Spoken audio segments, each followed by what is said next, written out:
मुखालिफ गैर मुहज़्ज़िब बयान पर भारत में कड़ी तनकीद जारी है। सिफारती जुबान और पॉलिसी पर सवालात। भारतीय वज़ीर खारिजा जयशंकर को पाकिस्तान मुखालिफ हालिया गैर मुहज़्ज़िब बयान पर शदीद रद्द-ए-अमल का सामना है। एक और बड़ा वाक़या हुआ जो कि हमारे लिए तो नहीं मगर भारत के लिए बड़ा शर्मनाक है। जयशंकर जो उनके एक वज़ीर खारजा हैं और पहले वो एक ब्यूरोक्रेट थे, अच्छी शुरू में हमने देखा बात कर लेते थे, मगर उन्होंने आज कुछ ऐसे लफ्ज़ इस्तेमाल किए जो ना सिर्फ अनडिप्लोमेटिक थे बल्कि बड़े शर्मनाक भी थे। अब उसमें वजह यह है कि हमने देखा कि भारत जो 5वीं या तीसरी बड़ी मीशत बनने जा रहा था, उसका एक तो बरकस निकल गया ये ऑपरेशन सिंदूर में। उसके बाद इंटरनेशनल। जय हिंद दोस्तों, भारत माता की जय और जय श्री राम से शुरुआत करेंगे वीडियो को। इस वीडियो में हम देखने वाले हैं जो कि आपको थंबनेल में दिख गया है दोस्तों, तो विपक्षी पार्टी लिब्रांडू और जो पाकिस्तानी यूट्यूबर है उसकी मजे लेने वाले हैं दोस्तों, तो हमारे साथ बने रहिए। चलिए देखते हैं। लिए हमने देखा कि वो इररेलेवेंट होता चला जा रहा है। बड़ा अजीब वक्त है। अभी मुझे लगता है अमेरिका बहादुर भी इसी तरह इररेलेवेंट होता हमें नजर आ रहा है। मियां साहब, अब उसको ये जो उसने लफ्ज़ इस्तेमाल किया है, वैसे मैं एक आपको बात बताऊं, भारत में ये लोग जो हैं अपने नाम का हिस्सा है उनका। ये जो लोग कमीशन एजेंट होते हैं ना, वो अपने फख्र से ये नाम लिखते हैं। हमारे यहाँ खैर ऐसी बात नहीं है, लेकिन मेरे ख्याल में लगता है वो बेचारे झुंझला गए हैं, कुछ समझ नहीं आ रही कि वो रेलिवेंट हो गए शायद दुनिया की इस सारी खेल में। काश साहब, ये बाजारी लैंग्वेज नहीं है, घटिया लैंग्वेज है और बकवास किया उन्होंने। शर्म आनी चाहिए उनको। पाकिस्तान को अगर अल्लाह ने इज्जत दी है और पूरी दुनिया पाकिस्तान की तरफ देख रही है, अगर पाकिस्तान जो सालसी करा रहा है और पाकिस्तान को ये अहमियत दी गई है बाकायदा तौर पर, तो फिर उनको तो शर्म आनी चाहिए। वो इसलिए कि जो गाय का पेशाब पीने वालों को अपना बेहतर मशरूब समझते हैं, मरगूब मशरूब, वो इस तरह की हमने तो इसमें भी कभी इतराज नहीं किया। देखें, अगर मैं मोदी को मत या मैं इसको जयशंकर को सांप कह दूं तो फिर इसमें क्या है? तो फिर ठीक है, क्योंकि उनकी लैंग्वेज में फिर उनको जवाब मिलना चाहिए। ये तो देखें, एक जानिब जो है वो बुज़दिल कौम वहां अपना किसी का साथ नहीं दे सकती।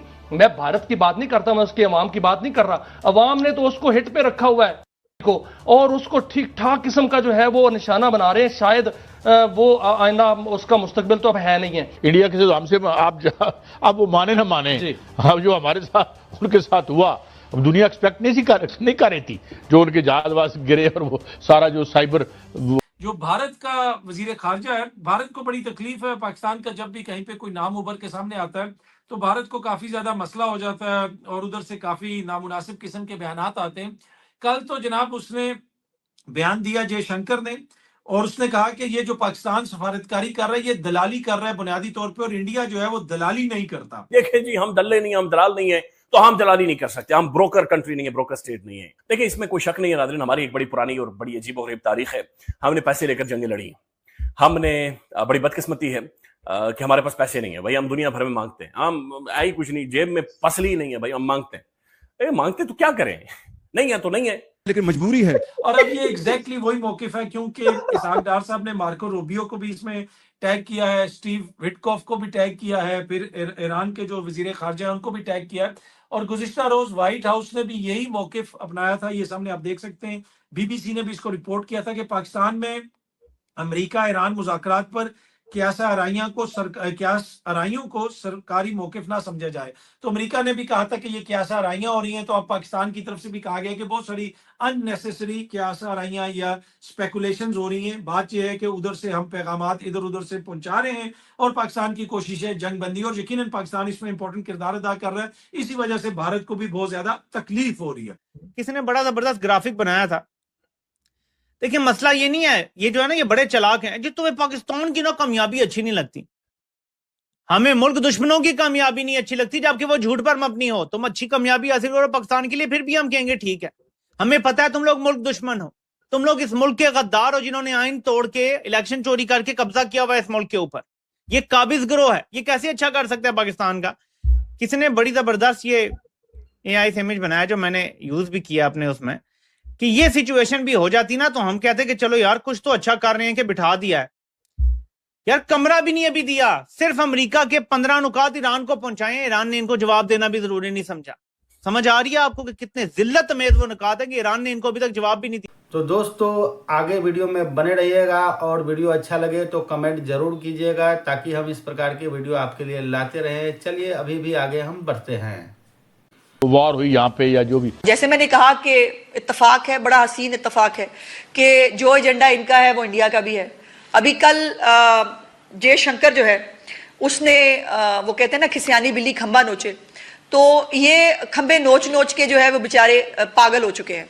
और अब तो मतलब हज़ियान बकने की जो है वो हालत यहाँ तक पहुँच गई है कि अब वो गालियाँ देने पे उतर आए हैं। तो भाईजान गालियाँ देने से पाकिस्तान की जो इस वक्त अहमियत है, जो सेंटर स्टेज पाकिस्तान ने हासिल किया हुआ है, जिसमें मोदी को मुल्क के अंदर भी और मुल्क के बाहर भी बैश किया जा रहा है। मोदी से पूछ रहे हैं भाई पाकिस्तान ने इतनी अहमियत हासिल कर ली, तुम कहाँ हो? और इंडिया जो है वो पीछे रह गया, उनके अपने लोग एक्सेप्ट कर रहे हैं। उसके ऊपर जो है वो जयशंकर साहब जो हैं उन्होंने एक घटिया गुफ्तगू की एज यूजुअल, जो उनका तुर्रा इम्तियाज है। लेकिन जहाँ दलील ख़त्म होती है वहाँ गाली शुरू होती है। चूँकि जयशंकर के पास अपनी मोदी हुकूमत का कुछ भी कारनामा बताने के लिए नहीं है, तो अब वो गालियों पे उतर आया। वैसे जो उन्होंने कहा है ना, हम नहीं हैं, हाँ जी, तो मेरा ख्याल ये है कि जो इनको प्रेशर इंटरनेशनली भी फेस करना पड़ रहा है, जो पाकिस्तान की तरक्की और पाकिस्तान की जो खारजा पॉलिसी इस वक्त अल्हम्दुलिल्लाह फील्ड मार्शल और वज़ीर आज़म पाकिस्तान की जो ज़ेरे क़यादत वज़ीर ख़ारजा इसहाक़ डार साहब ने जो इतनी मेहनत की है, अभी तक मई से ऑनवर्ड पाकिस्तान जिस एक फ्लाइंग एक स्टेटस के ऊपर है, उसके ऊपर इनकी तकलीफ बनती है। तो मैं तो इनके लिए जो है वो सिर्फ दुआ कर सकती हूँ। और ये यकीनन जयशंकर जो है उससे बाय द वे 9 मई के उसके हमारी जो जंग है मार्का है, उसके बाद भी इससे इस्तीफ़ा भी मांगा गया था। और ये उसकी वजारत की नाकामी है जो उसके ऊपर वो जो है वो ये शर्मनाक बयान दे रहा है। लेकिन इस तरह के बयानात से कोई फ़र्क तो पड़ने वाला है नहीं। अपनी असलियत और औकात जो है वो मोदी हुकूमत गाहे बगाहे दिखाती रहती है, वो दिखाते रहेंगे। लेकिन अल्लाह का करम है कि पाकिस्तान का जो मुकाम परवरदिगार की ज़ात ने और पाकिस्तान ने बहुत मेहनत से हासिल किया है, उसको ये छोटे छोटे बौने ख़त्म नहीं कर सकते। बहुत शुक्रिया। पटवारी जहन आप कोशिश कर रहा है कि जी ये को बड़ा गलत कर रहे हैं, जबकि इनके ऊपर सबसे बड़ा आज एक और चार्जशीट आया है, वो जयशंकर ने कहा है। और उन्होंने इस हुकूमत की वजह से पाकिस्तान को एक दलाल मुल्क करार दे दिया। वैसे तो जयशंकर को जवाब देने के लिए बहुत कुछ है, लेकिन थोड़ा सा इसको अपने गिरबान के अंदर भी झांकने की ज़रूरत है कि आपकी रेपुटेशन इस वक्त खित्ते में कुछ इस किस्म की बन रही है। और ये क्यों बन रही है? क्योंकि you are not maintaining yourself with dignity.